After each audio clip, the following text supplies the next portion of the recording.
the design of planned attacks on buildings inside the U.S. and how operatives were directed to carry them out. That is valuable information for those of us who have the responsibility to protect the American people.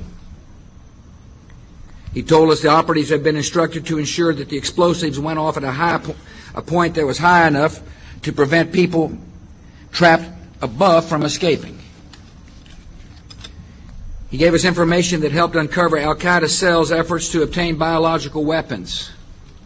This is Building 7, a 47-story skyscraper that fell on the afternoon of September 11th. The government says that fire brought it down. However, 1,500 architects and engineers concluded it was a controlled demolition. Over 6,000 of my fellow service members have given their lives. And thousands of my fellow first responders are dying. I'm not a conspiracy theorist. I'm a structural engineer. I'm a New York City correction officer. I'm an Air Force pilot. I'm a father who lost his son. We're Americans, and we deserve... I lost my husband. My son. My uncle. My nephew. September 11th, 2001. Most people don't know a third tower fell that day. The government says fire brought it down. The collapse of World Trade Center 7 was primarily due to fires.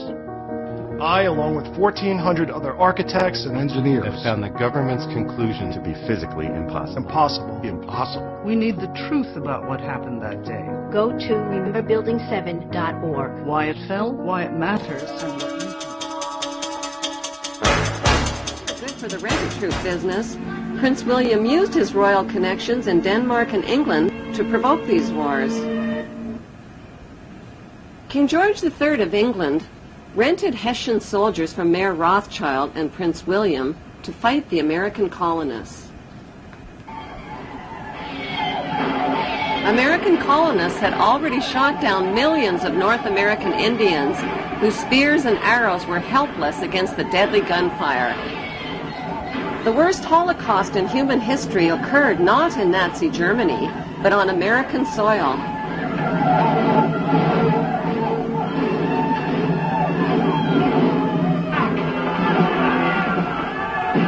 By 1776, British and Hessian troops arrived on American shores ready to fight the American colonists.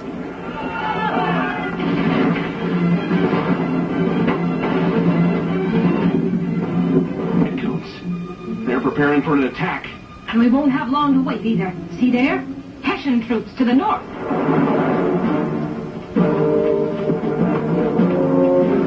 Hessian mercenaries. I can't believe the king is paying Germans to come here and kill British colonists.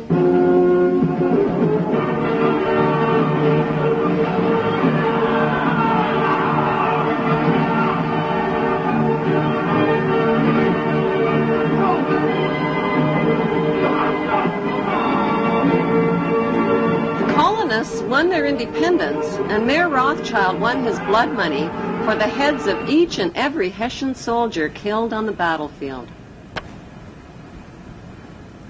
Back in Europe, Napoleon, with his mighty French army, became master of Europe.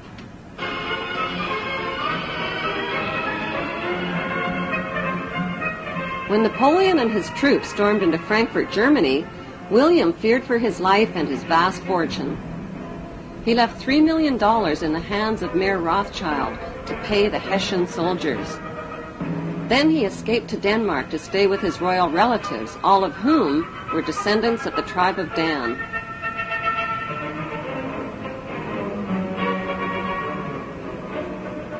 Mayor Rothschild received a stock market tip from his World Revolutionary Network. Instead of paying the Hessian soldiers with the $3 million that was left to him by William, he bet the money on his insider stock market tip.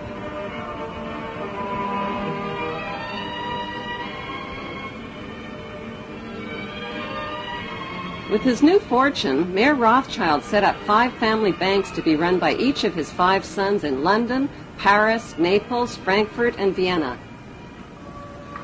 On September 19, 1812, Mayor Rothschild died at the age of 68.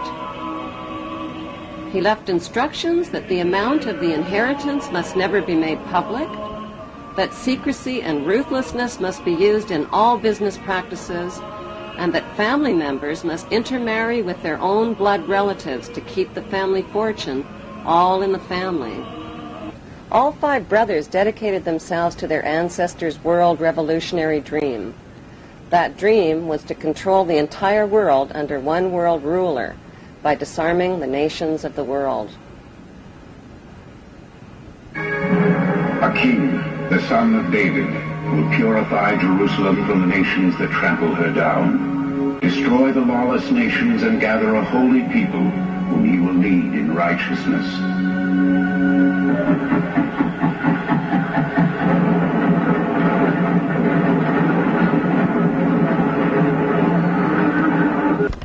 Mayor Rothschild's most successful sons were Nathan, who ran the London Bank, and James, who ran the Paris Bank.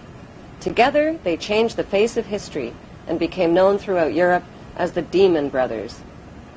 Their father had given them a detailed New World Order plan for world control. Adam Weishaupt wrote and completed the plan on May 1st, 1776, with Rothschild financing. It was a futuristic plan that would put New World Order members over the next centuries into political power positions. I, George Walker Bush, do solemnly swear. I, George Walker Bush, do solemnly. It was a plan to divide and conquer the nations of the world by provoking wars, then profiting from war loans and from the sale of weapons to both sides. Exhausted by war, terror, and chaos, humanity would eventually bow down to one world ruler and one world army as a solution.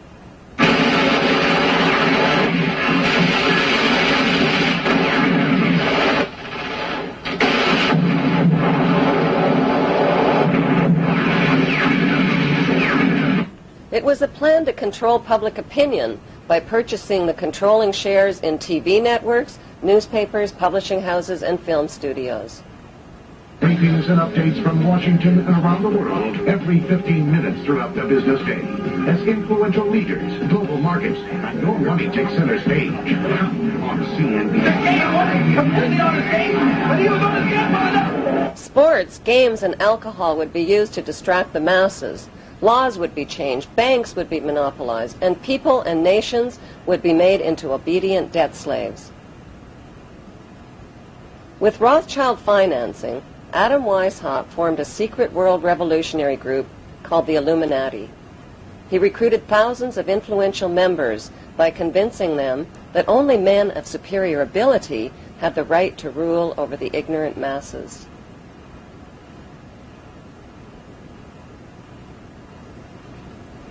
French police exposed the plan when they found documents on an Illuminati courier who was struck by lightning while traveling from Germany to France. The Illuminati was forced underground. They took refuge in the lodges of a secret brotherhood called the Freemasons, who practiced death and rebirth rituals and whose history dates back to the construction of Solomon's Temple.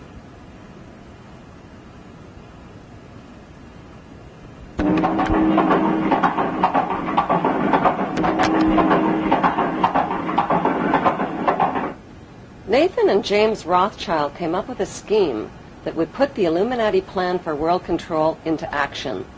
It would also make them filthy rich. The brothers helped finance both sides of Napoleon's famous Battle of Waterloo between the French and the English.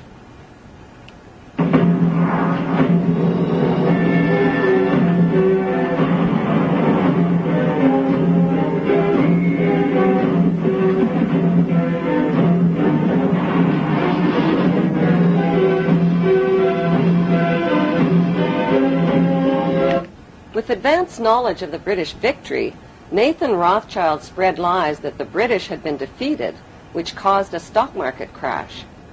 While panicked English investors sold their life savings, Nathan bought up their market shares for pennies on the dollar. When official news of the British victory over Napoleon was announced, the English stock market skyrocketed, and so did Nathan's wealth. In one foul swoop, the Demon Brothers had double-crossed the English masses and taken control of the Bank of England. Flaunting their stupendous wealth, the brothers went on a lavish spending spree. They bought mansions, fashionable clothes, and hosted extravagant parties.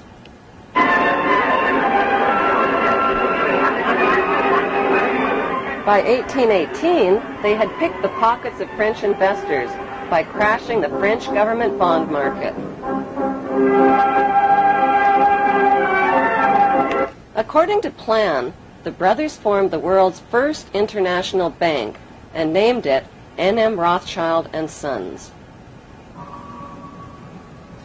The Pope became their most famous customer. The Catholic Church, which had financed the wholesale slaughter, torture, and looting of hundreds of thousands of Muslims during the Christian Crusades, were now doing business with the Demon Brothers. By 1823, the Rothschilds were guardians of the entire papal treasure and took over the financial operations of the Catholic Church.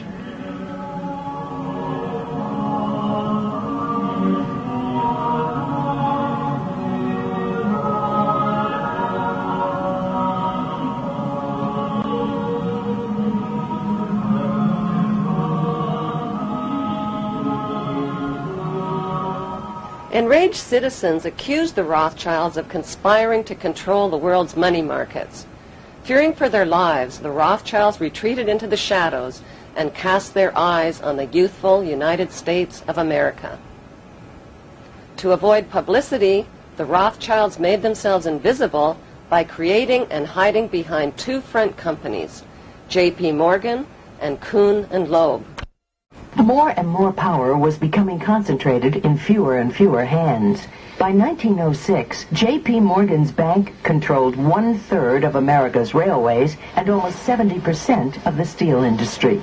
He eventually had a stake in the major companies of the 20th century, among them AT&T, ITT, General Electric, General Motors, and DuPont.